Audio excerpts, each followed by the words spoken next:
Dr. Dekker, yang seorang Belanda yang dikirim ke Indonesia untuk merusak bangsa Indonesia.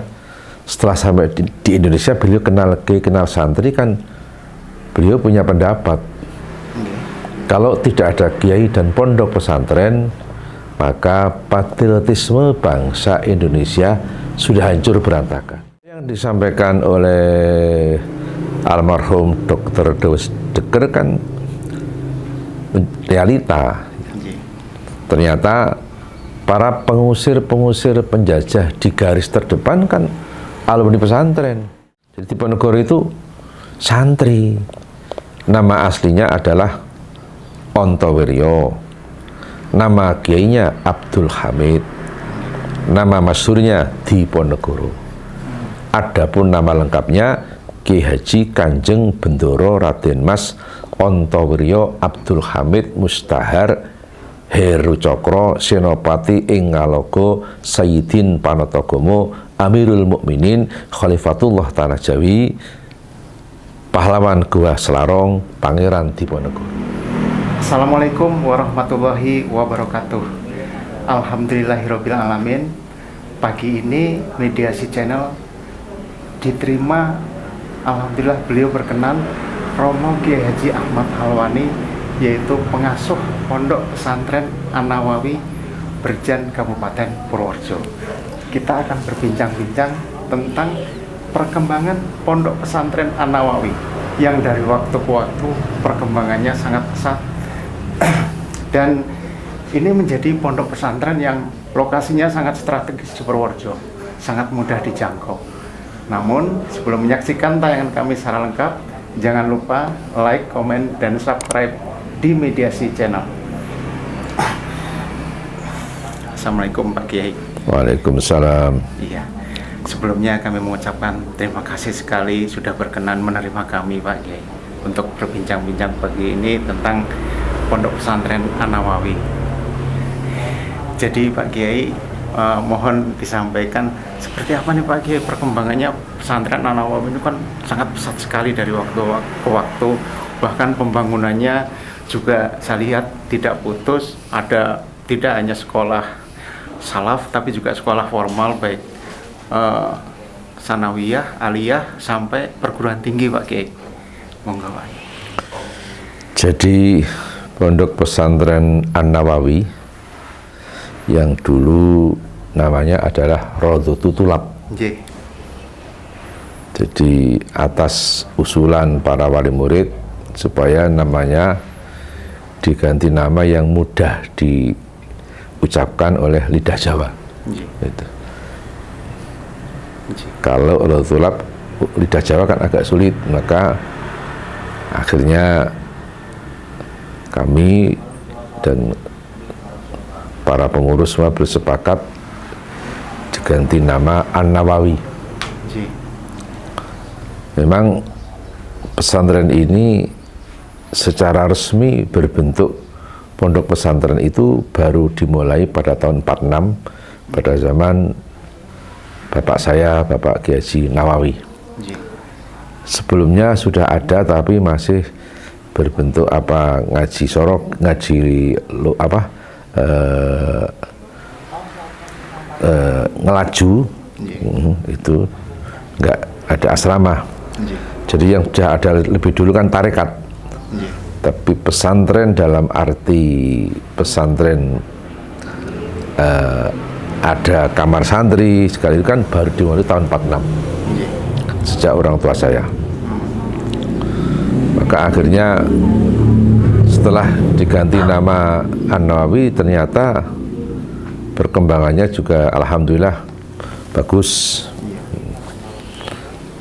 Tapi ini semua juga berkat doa para sesepuh dulu, doa orang tua saya, doa guru saya Mbah Kiai Haji Makhrus Lirboyo, doa mertua Mbah Kiai Haji Ahmad Abdul Haq Dalhar Watu Congol.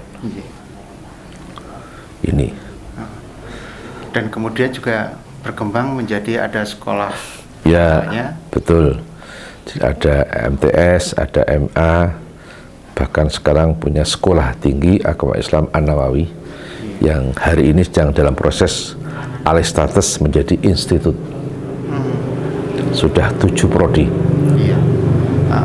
Dan pesantren An-Nawawi ini yang ini lokasinya ini, mohon maaf, ini di Berjan, masuk ke dalam Desa Gintungan, Kecamatan Gebang, Kabupaten Purworejo. Ini memang sangat luas dan jaraknya dari pusat kota Purworejo ini, dari alun-alun Purworejo ini sekitar 2,5 kilo ya Pak ya? Atau 2 kilo? 2,5 kilo. 2,5 kilo, atau bisa ditempuh baik kendaraan roda 2 maupun roda 4 itu sekitar 5 sampai 10 menit. Ya. Itu. Pak Kiai, jadi ini kan pesantren An-Nawawi ini tidak hanya di Berjan aja, cabangnya sudah banyak ya Pak ya di berbagai daerah di Indonesia. Ya. Ada berapa Pak Kiai? Jadi pesantren An-Nawawi sekarang dengan cabangnya ada 10. An-Nawawi 1 Berjan sini, kemudian yang kedua pondok pesantren An-Nawawi di Purwosari Salaman, Magelang. Di sana juga ada MTS, SMA dan juga Salafiyahnya ada. Kemudian An-Nawawi 3 berada di Kembaran, Kota Kebumen. An-Nawawi 4 di Kaligesing, Purworejo. An-Nawawi 5 di Sidading, Gadingrejo, Kepil, Wonosobo. An-Nawawi 6 di Tambun, Bekasi, Ustadz Fadlan di dekat Gria Pesona Indah. An-Nawawi 7 di Membalong, Bangka Belitung. Ya. An-Nawawi 8 di Neglasari, Padairang, Pangandaran, Jawa Barat. Sana Kiai Zaki, alumni sini juga. Kemudian An-Nawawi tadi 9 di Cepedak, Bruno, Purworejo, yang ngasuh Kiai Nur Sodik. An-Nawawi 10 di Banyuasin, Palembang, yang ini lagi dibangun, ini belum dibuka, lagi dibangun fisiknya. Itu yang nanti pengasuhnya Ustadz Insinyur Miftahuddin Kasno, keponakannya Pak Mustafa Satewinong. Itu ya, itu jadi Pak Kasno itu kakaknya Pak Mustafa Sate. Itu ya. Pak Kiai Nuwun Sewu, jadi pesantren itu kalau menurut saya juga pendidikan yang sangat komplit, karena santri itu selain diajarkan ilmu agama, salaf, juga diajarkan ilmu umum Pak Kiai. Jadi kita harapkan kan outputnya ataupun lulusannya, alumninya itu betul-betul mempunyai ilmu yang komplit, baik ilmu urusan keduniawian maupun urusan akhirat gitu Pak Kiai. Ya. Maka Islam adalah rahmatan lil alamin. Maka seperti halnya dulu Syekh Abdul Qadir kan buka pesantren pun nggak cuma mengajarkan ilmu agama, ilmu kedokteran, pertanian diajarkan oleh Syekh Abdul Qadir dulu. Sampai santrinya mencapai 70.000 dulu Syekh Abdul Qadir itu. Ya saya ngikuti modelnya Syekh Abdul Qadir. Karena saya juga pengikut tarekat Qadiriyah. Itu. Maka di sini ada pelatihan-pelatihan dan sebagainya. Ini. Jadi bisa kita katakan bahwa pesantren ini adalah model pendidikan yang terbaik gitu Pak Kiai. Ya, dulu kan almarhum Dr. Douwes Dekker, yang seorang Belanda, yang dikirim ke Indonesia untuk merusak bangsa Indonesia. Setelah sampai di Indonesia, beliau kenal santri, kan beliau punya pendapat, kalau tidak ada kiai dan pondok pesantren, maka patriotisme bangsa Indonesia sudah hancur berantakan. Ini yang bilang bukan alumni pesantren, justru Belanda. Setelah beliau kenal kiai, kenal santri, pikirannya berubah. Yang semula akan merusak bangsa Indonesia, akhirnya bergabung dengan pergerakan bangsa Indonesia, bahkan semangat keindonesiaannya kadang-kadang melebihi bangsa kita sendiri. Itu Dr. Dawes Dekker yang punya nama lain Setiabudi dan Multatuli, begitu. Pendapat Dr. Dawes Dekker diperkuat oleh almarhum Dr. Sujatmoko, mantan rektor Universitas Perserikatan Bangsa-Bangsa, begitu. Almarhum Pak Jatmoko dalam sebuah seminar tempo dulu di atas 50 tahun sudah di Jakarta, beliau pernah bilang begini, pada zaman akhir ini alternatif pendidikan terbaik adalah pondok pesantren dengan catatan dikelola manajemen modern, kata Pak Jatmoko. Yang modern apa? Manajemen, tata organisasi. Adapun metode ngaji tetap pakai metode salafiyah, tidak boleh ditinggal. Gitu. Ini yang bilang Pak Jatmoko, orang Indonesia yang pernah jadi rektor di PBB, Dr. Sujatmoko. Dan tidak hanya itu juga, dan kita ketahui bersama bahwa Pak Kiai ini juga Romo Kiai Haji Ahmad Halwani juga sangat paham ataupun sangat ini tentang sejarah, terutama terutama bahwa pejuang-pejuang kita ini juga sangat peduli terhadap dunia pesantren. Misalnya Pangeran Diponegoro itu sedikit bisa disampaikan Pak Kiai antara hubungan Pangeran Diponegoro dan pesantren. Ya, apa yang disampaikan oleh almarhum Dr. Dawes Dekker kan realita. Ternyata para pengusir-pengusir penjajah di garis terdepan kan alumni pesantren. Kayak Diponegoro yang nama aslinya Ontowiryo. Beliau kan santrinya Kiai Haji Hasan Besari, Tegal Sari, Jetis, Ponorogo, Jawa Timur. Juga menjadi santrinya Kiai Haji Nur Sodik, Tegal Sari, Jetis, Ponorogo. Beliau berguru kepada Kiai Haji Baidowi, Santren Bagelen Purworejo, mengaji ilmu tafsir Jalalain. Beliau di Ponorogo juga berguru tasawuf tarekat kepada Kiai Haji Taftazani Kartosuro yang makamnya ada di Kayu Lawang, Meranti, Purworejo. Juga beliau berguru kepada Kiai Haji Nur Muhammad Ngabdiwongso Salaman, Magelang.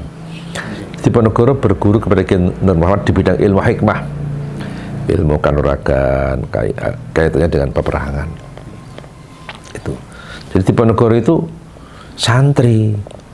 Nama aslinya adalah Ontowiryo. Nama kiainya Abdul Hamid.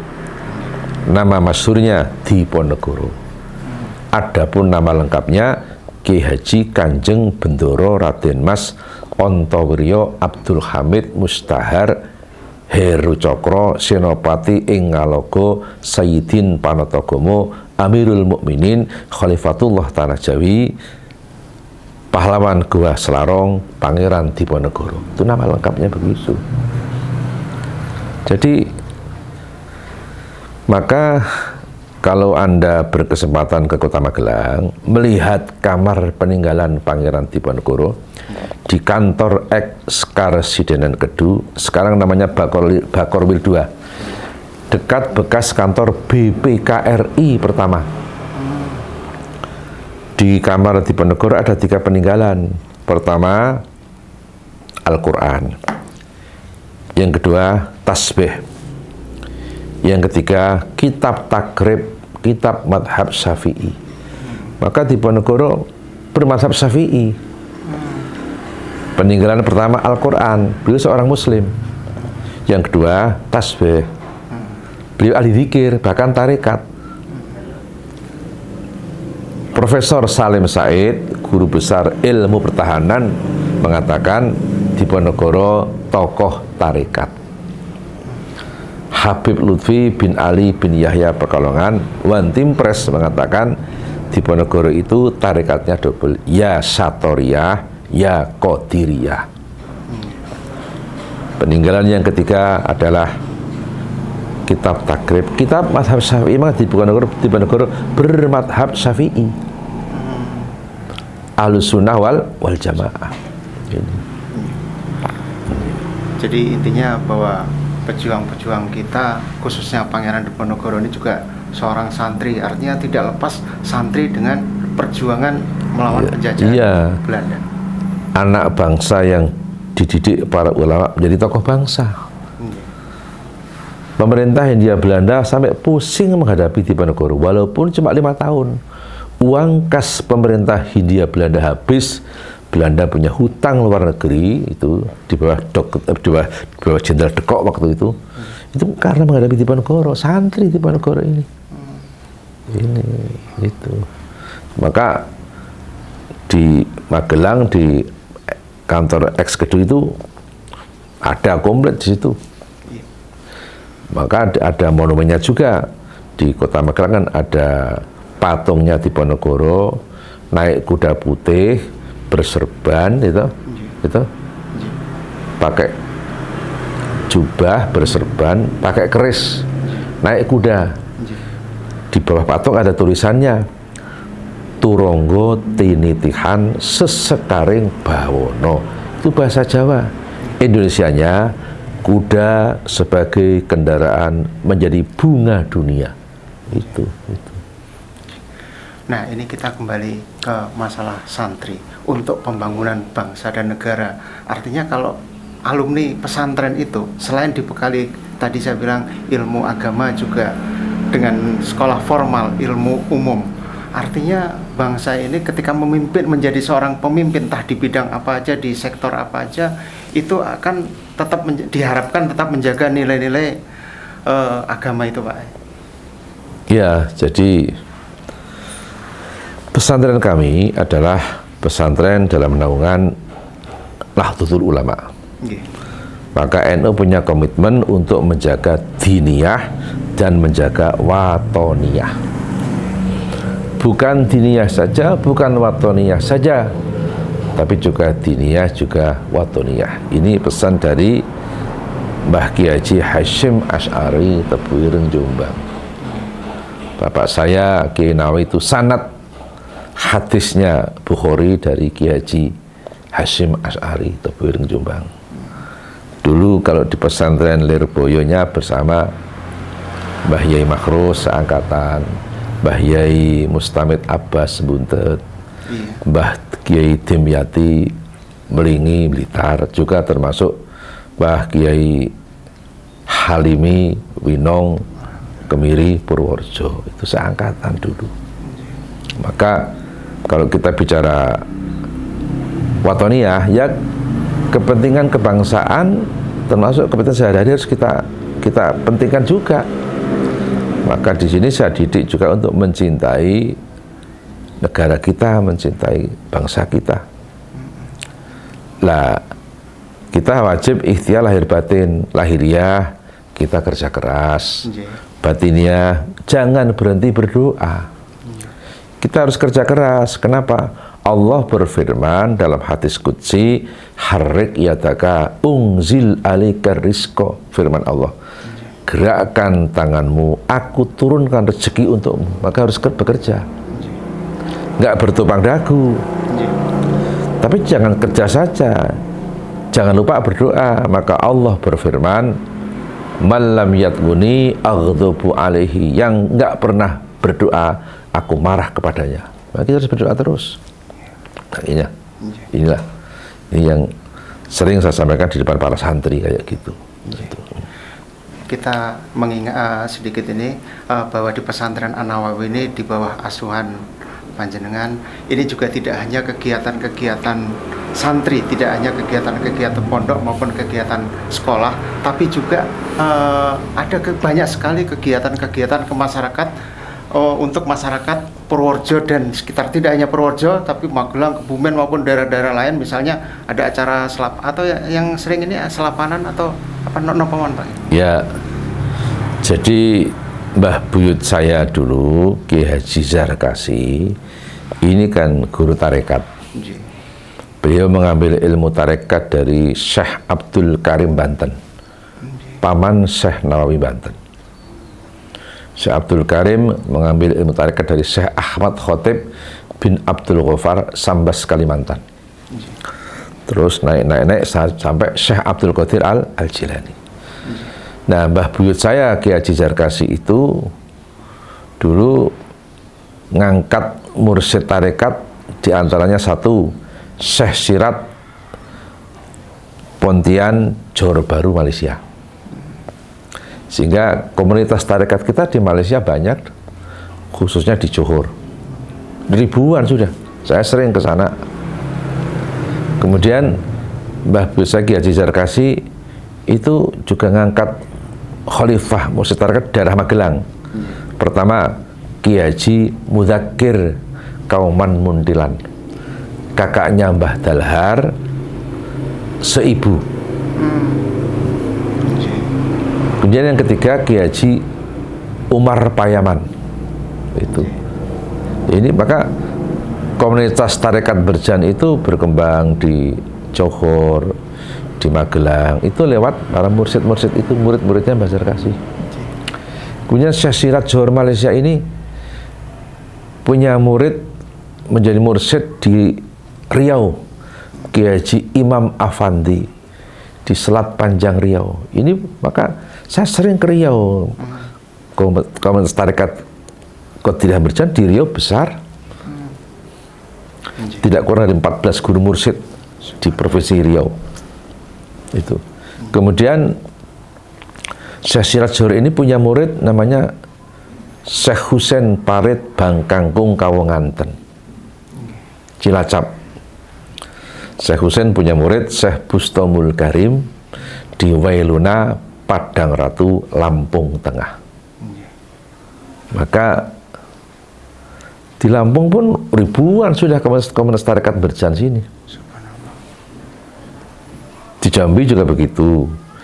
Di Jambi ada ulama besar Ayah Ali bin Abdul Wahab, Kuala Tungkal, Tanjung Jabung Barat, Jambi. Itu yang masih keturunan Syekh Arsad Banjar. Beliau juga menjadi khalifah diangkat oleh bapak saya Ki Haji Nawawi sekitar tahun 74. Sehingga sekarang tarekat Qadiriyah Naksabandiyah Sanad Berjan ini di Jambi juga berkembang pesat. Termasuk yang sudah masuk tarekat ke ayah itu Wakil Gubernur Jambi sekarang, Bapak Abdullah Sani. Ya, maka saya sering ke Jambi. Ini. Jadi kalau makanya dari tarekat itulah kadang-kadang diadakan pengajian rutin, gitu loh. Kayak di Kebumen, saya tiap hari Sabtu Pon. Itu sudah pengunjungnya ya di atas 6.000. Di Purworejo tiap-tiap hari Sabtu Pahing. Di Magelang ada Kemis Pahing, di Salaman ada Kemis Wage, di Tempuran. Di Wonosobo ada Sabtu Kliwon, di Jangkrian Kepil dan sebagainya. Itu. Jadi acara tidak hanya dilakukan di Berjan ya, saja, tidak, di berbagai daerah. Ya. Tapi adakah event misalnya yang dari berbagai daerah itu dikumpulkan dalam sebuah event, misalnya dalam satu event? Ada. Itu kalau setiap bulan Rabiul Akhir kan kita sering mengadakan Haul Syekh Abdul Qadir Al-Jilani. Itu di mana-mana ramai. Kemarin tempoh hari saya di Topang Riau, di Kota Batam juga. Itu rutin. Bahkan Haul Syekh Abdul Qadir ini saya undangannya penuh sudah sampai Jumadil Akhir menjelang Rajab. Saking banyaknya yang mengadakan Haul Syekh Abdul Qadir sekarang ini. Kemarin saya di Banyumas pagi, habis duhur saya di Kebumen, ramai semua. Jadi hampir setiap hari bisa sehari 2 kali, iya. 3 kali. Ini saya nanti pagi ini saya di Wonosobo, di Silomerto. Nanti habis duhur saya di Paduroso Kepil Wonosobo. Besok pagi di Kauman Salaman Magelang. Terus besok malam Ahad Haul Syekh Abdul Qadir di Pondok Kebangsari Kuarasan Kebumen. Dan terus saja. Mudah-mudahan sehat terus. Ya, doakan sehat sajalah. Iya. Ya, ini kami terima kasih sekali Pak Kiai, kami mengucapkan terima kasih sekali sudah berkenan menerima kami untuk berbincang-bincang pagi ini. Kita doakan semoga Romo Kiai Haji Ahmad Alwani tetap sehat, Ya. panjang umur dan berkah. Amin amin ya. Terima kasih juga kepada panjenengan semua dari tim Mediasi Channel. Mediasi Channel. Iya. Mudah-mudahan tim Mediasi Channel dilestarikan oleh Allah Subhanahu wa taala. Amin amin ya rabbal alamin. Barangkali itu saja. Sekian. Wallahul muwaffiq ila aqwamit thoriq. Assalamualaikum warahmatullahi wabarakatuh. Waalaikumsalam warahmatullahi wabarakatuh.